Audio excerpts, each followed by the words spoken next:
Mr. Sharma deposited rupees 2,56,000 in his account. 2 days later, he withdrew 2/5 of the amount and 3/4 of the remaining amount on the next day. Find the amount left in his account. So here Mr. Sharma deposited 2,56,000 in account.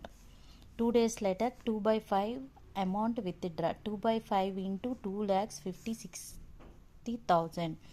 So here we cancelled 5 1 ja 5 5 ja 25.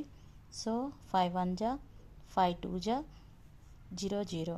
So we can multiply 2 into 51,200. We will get a 1,02,400 answer. And again next, here they mentioned 3/4 of the remaining amount on the next day.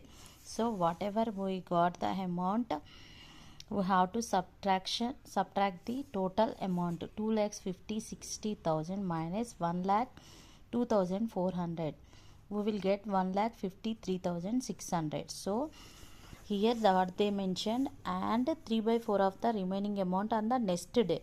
Next day he withdraw 3/4 of the amount, whatever remaining amount. Remaining amount is 1,53,600. So 3/4 into 1,53,600. So 4 1 ja 4 3 ja. So here 3 4 8 ja 32, 4 4 ja 16, 0 0.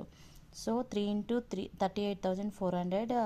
We got 1,15,200. Here what they asked, find the amount left in his account. Whatever remaining amount in his account they are asking. So here left in his account 1,53,600 minus 1,15,200.